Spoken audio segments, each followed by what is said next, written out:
Кадими заманларда бір көйде эки аға кардаш яшайды. Бірінші қалпақчы, екіншісі ise аяқапчы екен. Қалпақчының ады Алим Уста. О пек мераметлі, ишкыр, мусафирчен бір адам еді. Знакомьтесь, это сказочница Зульфие Сейтвели. Совсем недавно в свет вышел ее первый долгожданный сборник авторских сказок «Тылсымлы кавал». Волшебными сказками Зульфия ханым увлекается более 7 лет. Я это серьезно не воспринимала, потому что, пришла сказка, придумала, и так она и уйдет. И вот она, почему-то у меня все время эта мысль «запиши». И вот я начала записывать. И такая интересная ситуация, я когда уже записала первую сказку, и не проходит и недели, как мне приходит уже вторая мысль, идея второй сказки. Тоже долго не записывала, такая, наверное, ерунда или что, вот как-то недооценивала я свои способности.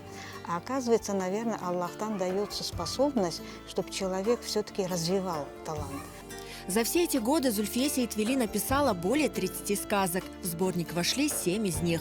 Ага Кардаш, Мираметли Айшебитай, Бульбульнын сесі, Тенбель Оглан, Бахытсыз егіт, Чөлмекші Вебай и Тылсымлы кавал.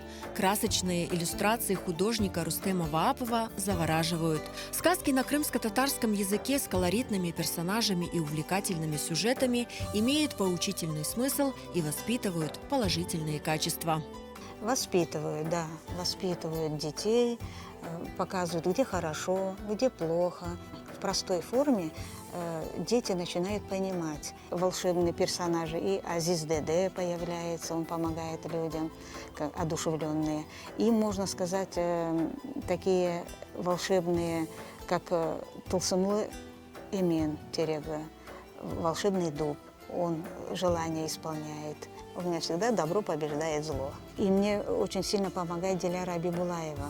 Она подсказывает какие-то окончания где-то не так, какое-то слово может подобрано. Но я цель себе поставила писать только на крымско-татарском. Когда даже я пересказываю на русском языке крымско-татарские сказки вот свои, вот что-то теряется, может быть, колорит какой-то теряется. То ли сказать в одной деревушке, то ли сказать «Быркорде», «Бір адам яшайды». На написание сказок Зульфия Сейтвели вдохновляет все, что ее окружает, а особенно родной и любимый Карасу-базар. Идеи часто приходят из общения с друзьями и близкими. Вдохновляет крымская природа, когда я к реке хожу, вот это вдохновляет.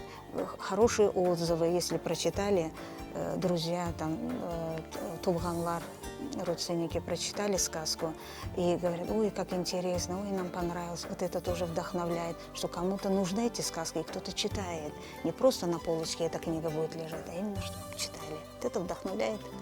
Сказки Зульфие Сейтвели будут интересны не только детям, но и взрослым. Сборник сказок «Тылсымлы кавал» можно приобрести у автора, а также в книжном магазине «Хазине».